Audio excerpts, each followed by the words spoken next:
তো এই যে কাশ্মীর অঞ্চলটা, সূত্র মোতাবেক কাশ্মীরের অধিকাংশ জনগণ ছিল মুসলমান।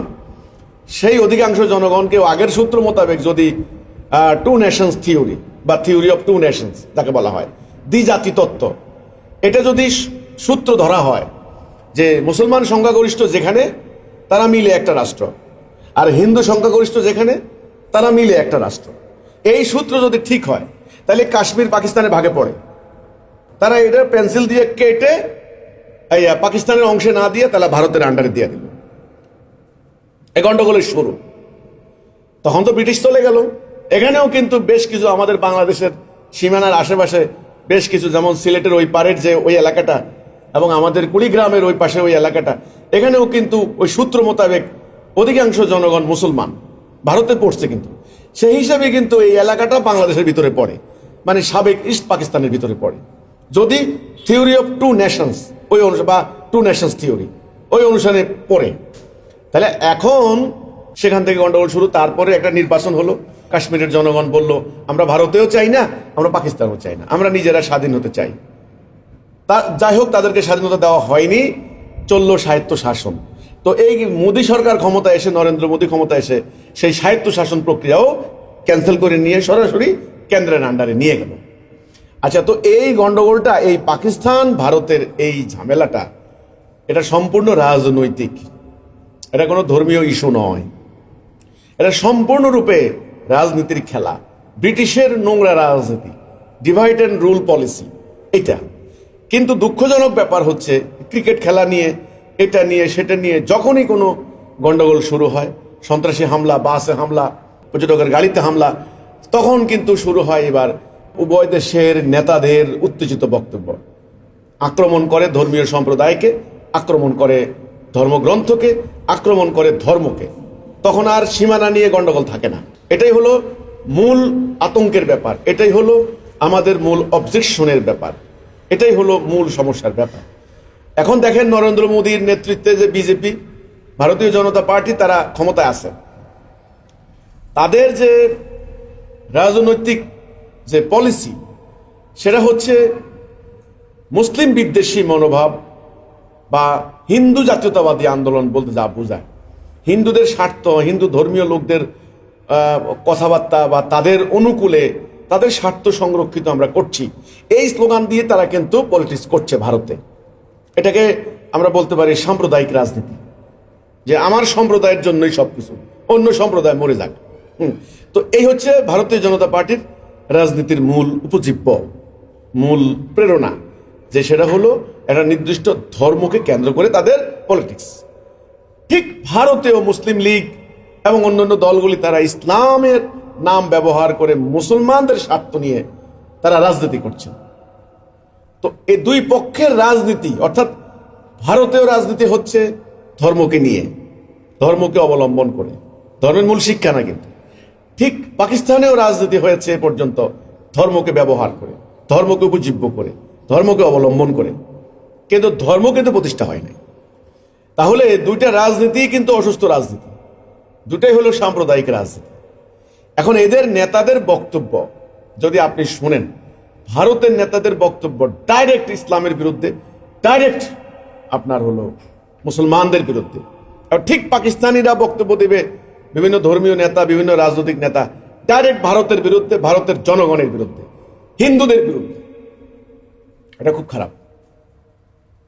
আপনারা রাজনীতি করছেন, রাজনীতির মার পেছে ব্রিটিশ আমল থেকে এই অসুস্থ রাজনীতি নিয়ে তারাও আবার এই গন্ডগোল লাগিয়ে দিয়ে গেছে। তারপরে রাজনীতির কারণে বিভিন্ন সন্ত্রাসবাদী গোষ্ঠীর উত্থান হয়েছে। আবার সবাইকে সন্ত্রাসবাদীও বলা যাবে না, কিছু কিছু আছে জাতীয়তাবাদী আন্দোলন, স্বাধীনতাকামী। স্বাধীনতাকামীরা যদি আপনি সন্ত্রাসবাদী বলেন, তাহলে দুনিয়ার সব স্বাধীনতা আন্দোলনকারীদেরকে সন্ত্রাসী বলতে হবে। আবার সামরিক অভিযান করলে যদি সব জঙ্গি হয়, জং থেকে জঙ্গি, যারা যুদ্ধ করে তারা হচ্ছে জঙ্গি। তাহলে পৃথিবীর সব সামরিক বাহিনী কি জঙ্গি? তারা তো যুদ্ধ করে। তো এখানে সবচেয়ে বড় কথা হলো ন্যায় অন্যায়, কোনটা ন্যায় কোনটা অন্যায়, এটা হলো মূল মাপকাঠি। আমাদের ইসলামের মূল ব্যাপারটাই হচ্ছে হেদায়া। হেদায়া মানে সঠিক পথ, তাওহীদ মানে আল্লাহর ওয়াহাদানিয়াত, এক আল্লাহর হুকুম ছাড়া কারো হুকুম না মানা। এই কোরআনের একটা নাম হলো ফুরকান। ফুরকান হচ্ছে ন্যায় অন্যায়ের মানদণ্ড, বাইয়িনা, ফুরকান। তাহলে কোনটা ন্যায় কোনটা অন্যায়, কোনটা সত্য কোনটা মিথ্যা, কোনটা বৈধ কোনটা অবৈধ, কোনটা উচিত কোনটা উচিত না, কোনটা মানবাধিকার সুরক্ষিত হচ্ছে কোনটা মানবাধিকার লঙ্ঘিত হচ্ছে। অর্থাৎ এক কথায় মেইন মানদণ্ড হবে ন্যায় আর অন্যায়। আমি ভারতও বুঝি না, পাকিস্তানও বুঝি না, হিন্দুও বুঝি না, মুসলমানও বুঝি না। এখানে সাম্প্রদায়িক বক্তব্য দেওয়ার কোনো সুযোগ নাই। অন্যায় যদি কোনো মুসলমান ছেলে করে থাকে তাহলে তাকে ন্যায়সঙ্গতভাবে বিচারিক প্রক্রিয়ায় তার এই অন্যায়ের বিচার হওয়া উচিত।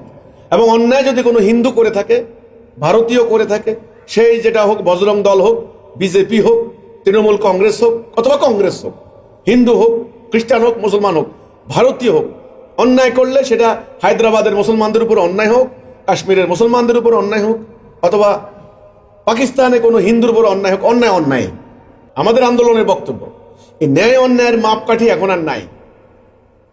যেটা অন্যায় সবাই মিলে সেটাকে ঘৃণা করতে হবে, সবাই মিলে সেটাকে প্রতিবাদ করতে হবে। যেমন আমরা একটা অন্যায়ের প্রতিবাদ করেছি, আমি গত জুমার নামাজও বলেছি যে এই যে কাশ্মীরে পর্যটক ওনারা যাচ্ছেন একটা পর্যটন স্পটে, সেখানে এই মানুষগুলি নির্দোষ নিরপরাধ, কোনো রাজনীতির সঙ্গে নাই বা তারা কোনো যুদ্ধ সম্পৃক্ত নয়, বেসামরিক সিভিলিয়ান, এদের বাচ্চা স্ত্রী সন্তানদের সামনে তাদেরকে দাঁড় করিয়ে এনে গুলি করে হত্যা করা হলো। এটা কিন্তু নিঃসন্দেহে একটা সন্ত্রাসী কর্মকাণ্ড, এটা নিঃসন্দেহে একটা ঘৃণ্য কাজ, এটা নিঃসন্দেহে একটা নিন্দনীয় কাজ। এটাকে কোনো সুস্থ মানুষ সমর্থন করতে পারে না। এটা অবশ্যই প্রতিবাদ করতে হবে, অবশ্যই সেটা নিন্দা করতে হবে। কিন্তু আবার এই ঘটনাকে উপজীব্য করে, এটাকে অবলম্বন করে এবার কাশ্মীরি সাধারণ মুসলমানদের উপর অত্যাচার, হামলা, জুলুম, নিপীড়ন, মুসলমানদের উপর আক্রমণ, অন্যান্য জায়গায় মুসলমানদের জীবনকে অনিরাপদ করার রাজনীতি, সেটাকেও ঘৃণা করতে হবে। যেটা ন্যায় আমরা ন্যায়কে সমর্থন করবো, যেটা অন্যায় সেটা পরিহার করবো। তার কাজেই আমার কথা হলো এই ব্রিটিশদের তৈরি করা এই ঘৃণ্য রাজনীতি, এই হানাহানির স্বার্থের রাজনীতি থেকে আমাদেরকে বেরিয়ে আসতে হবে। ভারত, পাকিস্তান, বাংলাদেশ, আমরা একই এই ভূখণ্ডের মানুষ, দক্ষিণ এশিয়ার আমরা মানুষ। হিমালয়ের পাদদেশে গঙ্গোত্রী হিমবাহ থেকে উৎপত্তি হওয়া জলপ্রবাহ, তাকে বলে আমরা পানির প্রবাহ, সেই প্রবাহের দুই কূলে হিন্দু মুসলমান পান করে কৃষিকার্য করে তারা আমরা বেঁচে আসি এই আবহাওয়ার মধ্যে। এই ভারতবর্ষে মানে দক্ষিণ এশিয়া একসময় সমৃদ্ধ ছিল, তারা লুট করে লুণ্ঠন করে তারা ইউরোপে জমা করেছে।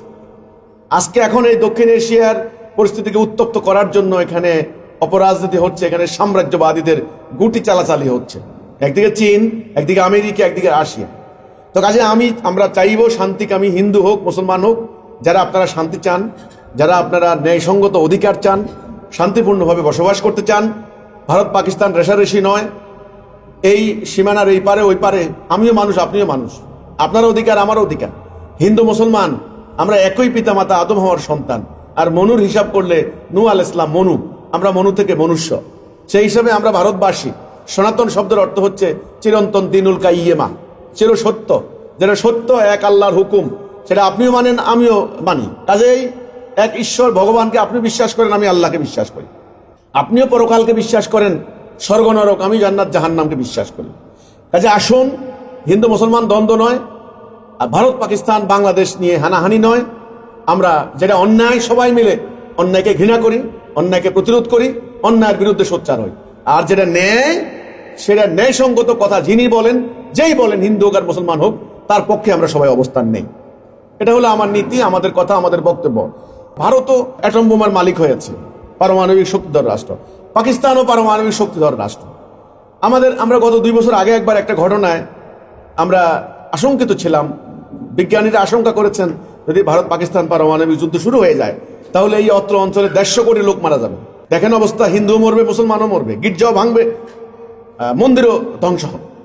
এই জন্যে আমার স্পষ্ট বক্তব্য, এই অসুস্থ প্রতিযোগিতা বন্ধ হোক, এই অপরাজনীতি বন্ধ হোক, এই সন্ত্রাসবাদ বন্ধ হোক, আচমকা আক্রমণ, হামলা, জঙ্গি আক্রমণ। এই জঙ্গি কিন্তু হিন্দুর মধ্যেও আছে, মুসলমানদের মধ্যেও আছে। জঙ্গি খালি মুসলমান না, হিন্দু ধর্মের মধ্যেও আছে, এবং বৌদ্ধদের মধ্যে জঙ্গি আছে। এই বৌদ্ধ জঙ্গিদের হামলায় কিন্তু মিয়ানমার 10 লক্ষ মুসলমান উদ্বাস্তু হয়েছে। এই অন্যায়ের বিরুদ্ধে কিন্তু হিন্দুরা কথা বলতে হবে, বৌদ্ধরা কথা বলতে হবে। তো এই হলো আমার কথাটা। যেভাবে পারস্পরিক দোষাদোষী হচ্ছে, হুমকি দেওয়া হচ্ছে, কথা বলা হচ্ছে, আইনের তোয়াক্কা করছেন না। একজন তো ভারতের এক বিজেপি নেতা তো বলেই ফেললেন যে ফিলিস্তিনে যেভাবে ইসরায়েল নির্মূল করেছে, আমরা এখানে নির্মূল করে দেব। এগুলি ভাই, এগুলি কোনো কথা নয়, এগুলো উগ্রবাদী কথা। আল্লাহ রাব্বুল আলামিন স্রষ্টা, ঈশ্বরের প্রতি বিশ্বাস আপনিও করেন, ভগবানের প্রতি বিশ্বাস আপনিও করেন। যদি আপনি ভাগ্যকে বিশ্বাস করেন, আপনি ইচ্ছা করলেও নির্মূল করতে পারবেন না, দেখা যায় আপনি নির্মূল হয়ে যাবেন। এই জন্য অন্যায় কথা বলা থেকে বিরত হন, অহংকারী আস্ফালন থেকে বিরত হন।